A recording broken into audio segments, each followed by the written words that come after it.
Hello नमस्कार साथियों, आज हम लोग देखेंगे बायोलॉजी का बहुत ही महत्वपूर्ण टॉपिक है जिनसे रिलेटेड एग्जाम में बहुत सारे सवाल ऐसे बनते हैं जिससे हमें परेशानियों का सामना करना पड़ सकता है। अगर इसको अच्छे तरह से हम लोग याद करके नहीं जाएं, रिपीट करके नहीं जाएं, रिवाइज करके नहीं आते हैं तो हमारे एग्ज़ाम के लिए ये बहुत ही खतरनाक साबित हो सकता है। तो इस क्वेश्चन के इसमें से इस टॉपिक से रिलेटेड जो भी महत्वपूर्ण सवाल है, इम्पोर्टेंट सवाल है, उसको आज हम लोग सॉल्व करने का प्रयास करते हैं। तो चलिए शुरू करते हैं। पहला सवाल आज का देखिए, लिवर यकृत में इनमें से क्या निर्माण करता है?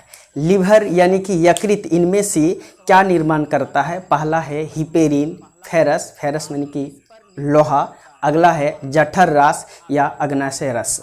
इसमें दूसरे नंबर पर है यकृत में क्या निर्माण नहीं होता है। पहला सवाल था कि यकृत में क्या निर्माण होता है, दूसरा सवाल है यकृत में क्या निर्माण नहीं होता है। तो ये सवाल तभी कर पाएंगे जब यकृत में बनने वाले सभी तत्व, सभी हार्मोन के बारे में अगर पता हो कि यकृत में, लिवर में कौन कौन से तत्व बनते हैं। तो ये सभी अगर पता है तो ये दोनों क्वेश्चन को आराम से कर ले जाएंगे। अगर नहीं पता तो आज हम लोग इसी चैप्टर के बारे में, इसी अध्याय में हम लोग पढ़ेंगे, सीखेंगे और याद भी कर लेंगे साथ ही साथ। तो चलिए यहाँ से शुरू करते हैं आज का पहला सवाल। तो आज का पहला सवाल को बताने से पहले मैं आपको बताता हूँ कि इसमें से जो भी सवाल होंगे ये सभी 2 या 4 सवाल आपको देखने के लिए दिखाया जा रहा है, जबकि इसका पूरा निचोड़ आपको आगे जाके मिलेगा। इसमें से कई सवाल जहां से पैदा होता है, जहां से बनाया जाता है, जहां से क्रिएट किया जाता है, उस पॉइंट को ही आपको दिखाने वाला हूं। तो चलिए शुरू करते हैं। दूसरा सवाल था यकृत में क्या निर्माण नहीं होता है। तो ऑप्शन आप देख लीजिए, इसमें से फाइब्रिनोजेन, WBC, पित्तरस और लास्ट में है जठर रस। इसका आंसर आपको करना है। मैं इसका आंसर इस तरह से देने वाला हूं कि वहां से आपको कंफ्यूजन बिल्कुल नहीं होगा। अगला सवाल की ओर आते हैं और अगला सवाल को भी देख लेते हैं। इसमें कहता है यकृत में क्या संचित होता है। संचित मतलब होता है भंडारण, यानी कि उसमें क्या जमा करके रखा जा सकता है, क्या उसमें स्टोर करके रख सकते हैं। दूसरा सवाल इसमें से इसी तरह से पूछता है यकृत में क्या संचित नहीं किया जा सकता। उसमें से भी बहुत तरह का ऑप्शन आपको देखने को मिलेगा और उसमें आपको छांटना रहता है। तीसरा प्रकार का टाइप का क्वेश्चन इसमें से इस तरह से बनेगा, जैसे कि वो लिखा हुआ आएगा हिपेरिन कहाँ निर्माण होता है, हिपेरिन कौन सा अंग में निर्माण होता है। ऑप्शन उसके बाद आपको दिया जाएगा आमाशय, यकृत या फिर और भी कोई कुछ इस तरह से आपको ऑप्शन में दिया जाएगा, जिसके बाद आपको कन्फ्यूजन हो सकता है। और भी इस तरह का कई सवाल बनता है। यहाँ पर हमने 2 या 3 सवाल आपको दिखाने के लिए केवल लिया है, बाकी जो सवाल है आप उसके बारे में खुद ही समझ जाएंगे।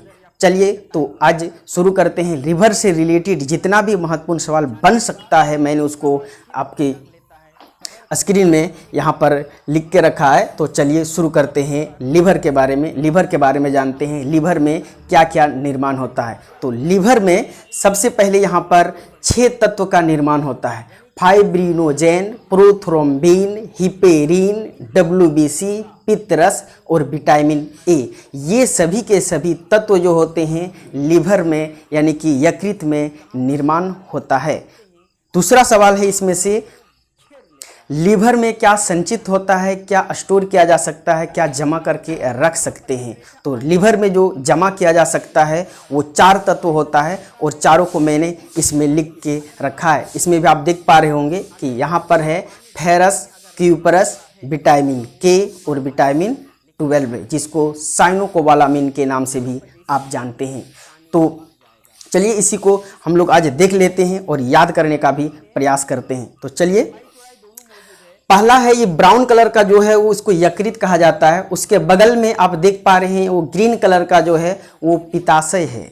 उसमें पित्तरस रखा जाता है, बनता वहाँ नहीं है। बनता कहाँ है? तो बनता है यकृत में, लिवर में बनता है पित्तरस, और जाके जमा कहाँ होता है? वो पित्ताशय में जमा होता है। जो आप ग्रीन कलर का देख पा रहे हैं उसमें जाके जमा हो जाता है।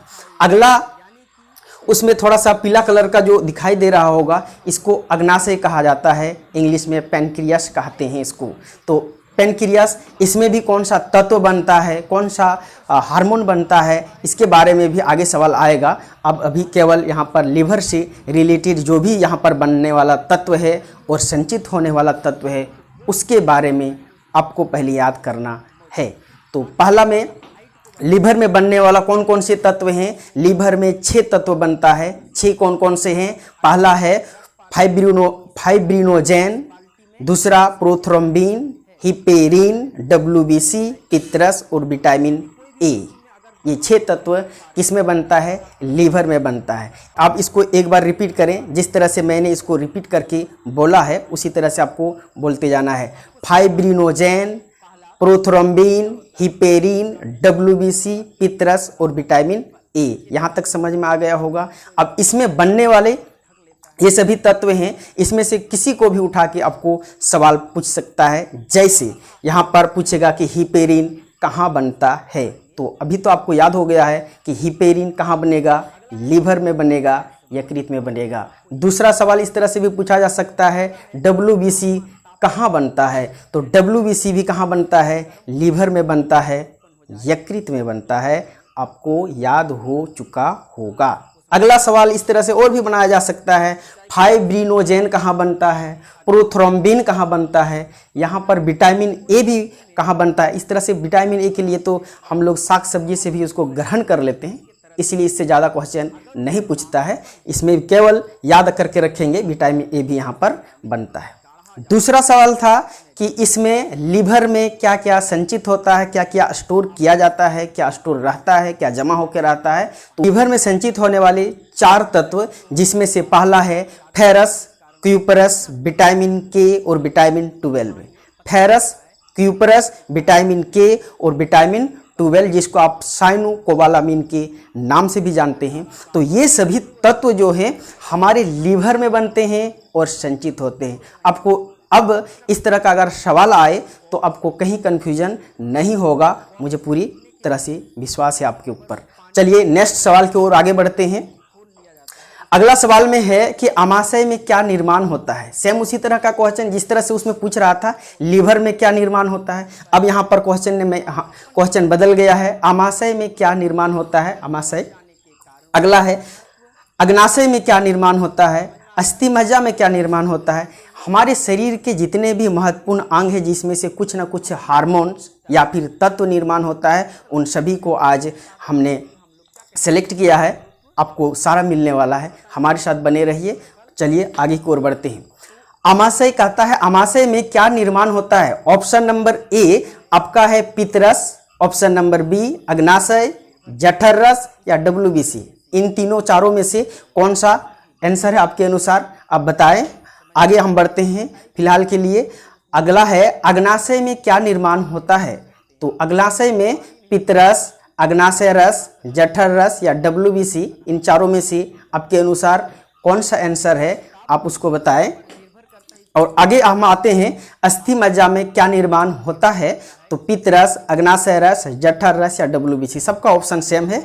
और यहाँ पर मैंने इसलिए सेम ऑप्शन रखा है ताकि आपको कन्फ्यूजन हो, लेकिन आपको कन्फ्यूजन नहीं होना है। आपके कन्फ्यूजन को दूर करने के लिए मैंने अगला स्लाइड बनाया है जिसमें आपको पूरी तरह से याद हो जाएगा कि हमारे लीवर में क्या क्या बनता है, हमारे अमाशय में क्या क्या बनता है और हमारे अग्नाशय में क्या बनता है, उसमें जमा क्या होता है, किसको हम स्टोर करके रख पाते हैं। ये सभी तरह के सवाल आज आपको देखने को मिलेगा। तो चलिए अगले स्लाइड की ओर आते हैं और याद करने का प्रयास करते हैं कि ये सभी अंग में क्या क्या बनता है। अगला स्लाइड में है, यहाँ पर आप देख पा रहे हैं इसमें पूरा फिगर दिया हुआ है। इसमें से लीवर भी है, इसमें से अमाशय भी है, इसमें अग्नाशय है, इसमें पित्ताशय है। ये सभी के सभी फिगर मैंने इसको बना के रखा है। तो अभी तो लीवर के बारे में हम लोग याद कर लिए। लीवर में 6 तत्व बनता है और 4 तत्व संचित होता है। इसको याद करने की अब ज़्यादा ज़रूरत नहीं है। नेक्स्ट की ओर बढ़ते हैं। यहाँ पर है पैनक्रियास यानी कि अग्नाशय। अग्नाशय में अग्नाशय रस बनता है। पैनक्रियास यानी कि अग्नाशय में अग्नाशय रस बनता है। अगला है हमारे पास अमाशय। अमाशय में जठर रस बनता है। और एक जो बच गया पित्ताशय। पित्ताशय में बनता नहीं, उसमें जमा होता है। पित्ताशय में पित्तरस जमा होता है जो कि लीवर से बन के आता है और पित्तरस जो है पित्ताशय में जाके जमा हो जाता है। तो इस तरह से यहाँ पर भी एक साथ हम लोग याद कर लिए। अभी तक हम लोगों ने ऐसे शरीर के 4 अंग को याद किए जिसमें से कुछ ना कुछ हार्मोन बनता है, कुछ ना कुछ तत्व बनता है, जिसके बारे में अभी चर्चा हो चुका है, आपको याद हो गया होगा। अगला हम आते हैं, अगला स्लाइड की ओर बढ़ते हैं और अगला स्लाइड में है अस्थि मज्जा यानी कि बोन मैरो। अस्थि मज्जा में कौन कौन से तत्व बनते हैं? आरबीसी, डब्ल्यूबीसी और प्लेटलेट से। अस्थि मज्जा में ये सभी तत्व बनेगा, आरबीसी, डब्ल्यूबीसी, प्लेटलेट्स। हमने आपको कितने अंग बताए? अभी तक 5 अंग हमने आपको बताए हैं, जिसमें से पहला था लीवर, दूसरा में था पित्ताशय, तीसरा नंबर में था अग्नाशय, चौथा में था आमाशय और 5वां नंबर में है अस्थि मज्जा। ये सभी तत्व, ये सभी अंग में कौन कौन से तत्व बनेगा, ये सभी चीज़ के बारे में भी आपको याद हो चुका होगा। अगला मैंने यहाँ से सवाल को चेंज करने का प्रयास किया है, इससे रिलेटेड और भी कई तरह का सवाल बनता है। पहला सवाल तो आएगा कि किस तरह का तत्व कहाँ बनता है। दूसरा सवाल आता है कौन सा तत्व को कहाँ नियंत्रण किया जाता है, कंट्रोल किया जाता है। तो चलिए अब शुरू करते हैं। पराऑप्टू ग्रंथि, थायराइड जो ग्लैंड होते हैं वो हमारे इस जगह पर होता है, इस गर्दन के पास होता है, जिसमें से आप इस फिगर में देख पा रहे हैं कि यहाँ पर पूरा का पूरा जो फिगर है उसको थायराइड ग्लैंड कहा जाता है। पूरा जो फिगर है उसको थायराइड ग्लैंड कहते हैं। लेकिन इस फिगर में 4 जो बिंदु बिंदु आप देख पा रहे हैं, ये बिंदु बिंदु जो देख पा रहे हैं 4 ठो, इसी को पैराथायराइड ग्लैंड कहते हैं। पैराथायराइड ग्लैंड जो है हमारे शरीर में कैल्शियम को कंट्रोल करने का काम करता है। अगला आते हैं और अगला जो होता है वो किडनी के पास होता है। किडनी से ऊपर जो होता है वो एड्रिनल ग्लैंड होता है। एड्रिनल ग्लैंड किडनी के जस्ट ऊपर इस तरह से चिपका हुआ रहता है, दोनों किडनी के ऊपर रहता है एड्रिनल ग्लैंड। काम इसका क्या है अब यहाँ पर देखिए, इसका काम जो होता है सोडियम, पोटेशियम और क्लोरीन, सोडियम, पोटेशियम और क्लोरीन को ये कंट्रोल करता है। शरीर में अगर इसकी मात्रा ज़्यादा हो जाए, बढ़ जाए तो उसको कम करने का काम करेगा, कम हो जाए तो ज़्यादा करने का काम करेगा। अगला है इसी के अंदर होता है, इसी एड्रिनल ग्लैंड के अंदर जो होता है ग्लूकोकॉर्टेक्स होता है। तो इसका काम जो है आरबीसी, डब्ल्यूबीसी, कार्बोहाइड्रेट, वसा और प्रोटीन, ये सभी तत्व को कंट्रोल करने का काम करेगा, मेंटेन करने का काम करेगा, इसका संतुलन बना के रखेगा। समझ आ चुका होगा। एक बार फिर से रिवाइज कर लेते हैं, हमारे शरीर के कौन से अंग कौन सा तत्व को कंट्रोल करने का काम करता है। पहले शुरू में आते हैं गर्दन के पास, जहां पर हमारा पैराथायराइड ग्लैंड होता है और पैराथायराइड ग्लैंड का काम होता है कैल्शियम को कंट्रोल करना। सेकंड में आते हैं किडनी के पास, किडनी के जस्ट ऊपर में एड्रिनल ग्लैंड होता है, उसी में चिपका हुआ होता है। एड्रिनल ग्लैंड का काम होता है उसमें से पोटेशियम, सोडियम, पोटेशियम और क्लोरीन, सोडियम, पोटेशियम, क्लोरीन को कंट्रोल करने का काम, संतुलन बना के रखने का काम एड्रिनल ग्लैंड करेगा। उसी के अंदर एड्रिनल ग्लैंड के अंदर काटने के बाद आपको इस तरह के फिगर में नजर आएगा। तो वो जो होता है उसमें बहुत सारे तत्व जो होता है वो कंट्रोल करता है, जैसे कि आरबीसी, डब्ल्यूबीसी, कार्बोहाइड्रेट, वसा और प्रोटीन। आरबीसी, डब्ल्यूबीसी, कार्बोहाइड्रेट, वसा और प्रोटीन, ये सभी के सभी तत्व जो होते हैं ग्लूकोकॉर्टेक्स में नियंत्रण होता है। अब सवाल आता है कि इसमें से सवाल किस तरह से आएगा। इसमें मैंने पूरे के पूरे निचोड़ को आपको देने का प्रयास किया है। इसमें सवाल इस तरह से बनता है, सवाल सारा का सारा तो नहीं आएगा आपके लिए, सवाल एक आएगा जिसमें से आपको कन्फ्यूजन में डाल सकता था, लेकिन आज के बाद, अभी के बाद आपको कोई कन्फ्यूजन, मुझे पूरी उम्मीद है कि नहीं होना चाहिए। चलिए यहाँ पर सवाल इस तरह से आएगा, आरबीसी का निर्माण कहाँ होता है। आरबीसी का निर्माण कहाँ होता है ये आप जानते हैं कि अस्थि मज्जा में होता है, पहले हम लोग याद कर लिए। आरबीसी का नियंत्रण कहाँ होता है, उसका कंट्रोल कौन करता है, ये भी सवाल आता है। दूसरा सवाल, डब्ल्यूबीसी का निर्माण कहाँ होता है और डब्ल्यूबीसी को नियंत्रण कौन सा अंग करता है, मुझे पूरी उम्मीद है कि आपको याद हो रहा होगा और हमारे क्वेश्चन का सिलेक्शन आपको पसंद आ रहा होगा। अगर नहीं तो हमें कमेंट बॉक्स में कमेंट कर बताएं, इसका समाधान अगला वीडियो में मैं ज़रूर करूंगा। और इस क्लास का PDF अगर आपको डाउनलोड करना है तो हमारे टेलीग्राम चैनल को आप ज्वाइन कर सकते हैं, जिसका लिंक मैंने इस वीडियो के डिस्क्रिप्शन में दे रखा है। फिर इसी तरह के नए और इंटरेस्टिंग टॉपिक को लेकर हाजिर होऊंगा। तब तक के लिए हमें इजाज़त दीजिए। जय हिंद।